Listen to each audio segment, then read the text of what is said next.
Hey guys, Sean Terry here, flip2freedom.com. Hope you're doing well. All right, so in this video, I want to answer the question, are we as real estate wholesalers, are we scammers? Are we unethical? Are we immoral? Are we taking advantage of people?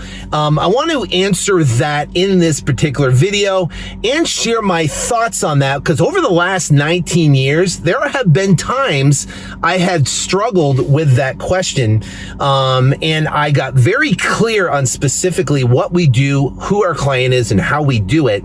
And I want to share that with you in this video. So let's get into it. I can't take no loss. Yeah, I don't even know what it costs. Yeah, I hit the ground and it go off. Yeah, hit the ground and it go off. Yeah, run it. Ooh, I really feel it's my time. Think it's my year. Yeah, I really feel it's my time. Think it's my year. Yeah, I really feel it's my time. Think it's my year. Yeah, I really feel it's my time. Think it's my. All right. So we've got this whole thing. Are we scammers as real estate wholesalers, take advantage of people, equity skimmers, unethical, immoral? Let's talk about that in this video. I'd love to hear your comments below. Also, too, if you want to join one of our trainings and one of these links up here in the video, you can watch 7-step process and how we do deals virtually all across the entire country. I've been wholesaling now for the past 19 years, pretty much just seen everything. Went through a recession back in 2008, and we got another one coming up here, and we show you exactly how to do deals all across the entire country and do it in an ethical manner that you're doing business. Also, if you like and subscribe, hit the button below. That would help the algorithm. I greatly appreciate it. All right, so now here is the question, right? Here's the question. Are we as real estate wholesalers, are we unethical and moral? First off, we operate on the basis, me and my team, of we want to do the right thing in all every interaction, every transaction, everything we do, we want to do the right thing. And what's the right thing? You know the right thing. You know if you're screwing someone over. You know if you're not being ethical. You know if you're not doing something right. You're screwing another wholesaler over because you both signed the contract and you can close it, before they'll close it so you can get the deal. Things like that, unethical. So first off, you operate doing the right thing. Then it boils down to, number one, who is our client? Now, we've got sellers who reach out to us on our online marketing, direct mail, all over the entire country, and they call.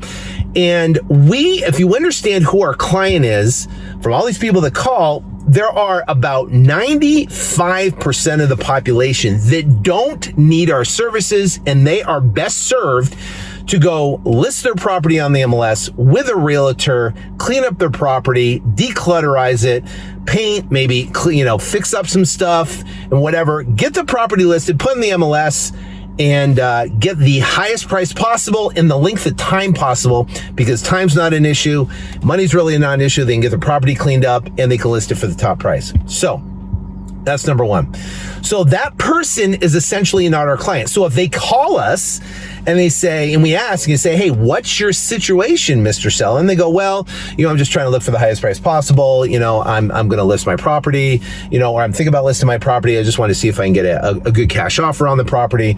Well, we have our number that works for a cash offer, but guess what? That might not work for them. So in this particular case, I basically tell a seller, listen, our client, our perfect client, is someone that needs our help, that needs to move quickly. They have some sort of foreclosure situation, financial situation, maybe in a divorce situation. Maybe the property is in a rough condition that we have to handle. Maybe there's title issues on the property, probate issues. There is some sort of something going on. There's some distress, and that's where we can add value. So, Mr. Seller, if you have no distress or whatever, maybe your best bet is probably not us, because you're going to have to take a haircut on your price. And, obviously you don't want to do that, is probably try to list it on the MLS. It might take you 45, 60, 120 days, whatever, but you can get your highest price. So we would push those people away and let them know that we're not the best fit for them, right? And that's giving someone an option. Now they can make a choice. Now, if they make a choice and say, listen, give me that cash number, that's what I want. I don't want to go down that path. We've had people like that too. And guess what we do? Guess what? We tell them, okay, here's what we're doing. Sign them up. Full disclosure on everything that's happening. Now, what's the other 5%? What is our right clientele? Well, we got a property right now where the seller has a property. They inherited the property. It's in a probate situation, right? He can't pay for the probate attorney, right? He doesn't know that whole process. He tried to attempt to do it themselves. He's been trying to sell the property for several years and he can't get it sold. We can come in. He came to us and say, listen, I'll work with you on price, but you just need to please help me get through this process. And we're able to help him through the process.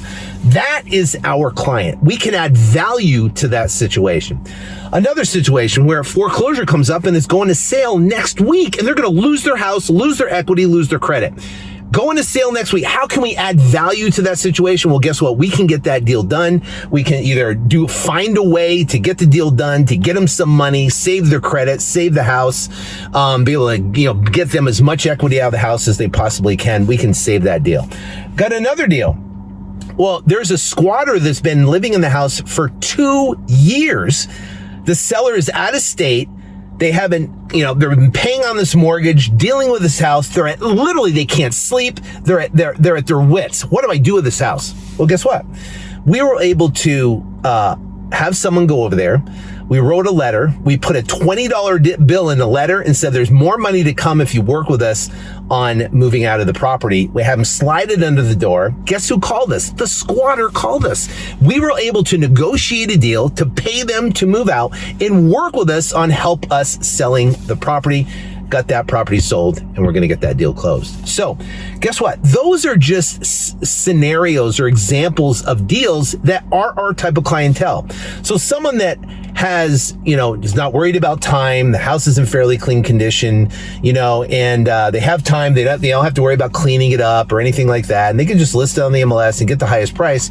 Well, guess what? That's not our client. And we would tell them that, listen, you're not our client, Mr. Seller.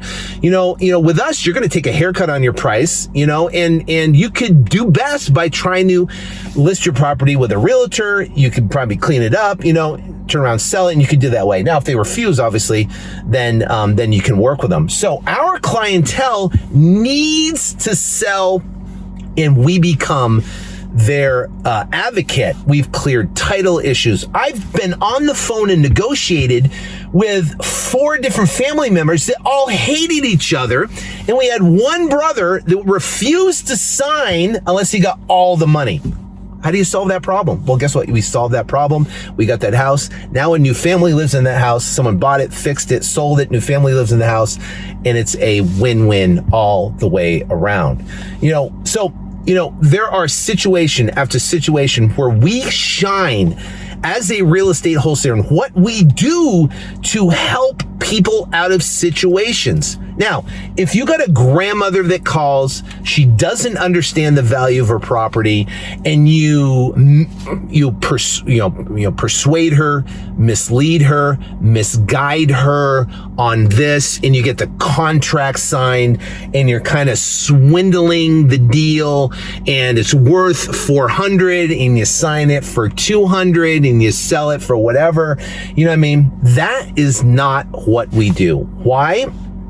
Because guess what? You got to answer to the man. It says in the Bible to the golden rule, treat other people like you would want to be treated, especially your neighbor. Love your neighbor like you love yourself. So the bottom line is that, you don't want to do that to your neighbor in this particular case. Now, if our neighbor's in need, they desperately need, we've done it where we paid sellers so they had some money up front on their equity, put a note on the property, then was able to close the transaction and get it done for them. We've done so many different things to help sellers out. I mean, my team just gave a seller, because their mom died, they inherited the property, they didn't have money for the funeral, so we Zelled them money so they could handle the funeral before the house closed. And guess what? The house closed today. And they got $30,000 in there.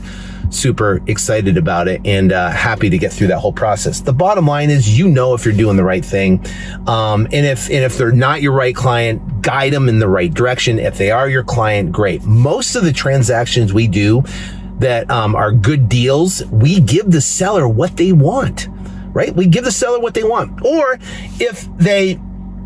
we tell them what we can pay for the property and let them know that they could probably do better in the open market, right? And guess what? If they decide to go with us, then they can move forward with us and we can get the deal done. And guess what? You'll sleep better at night.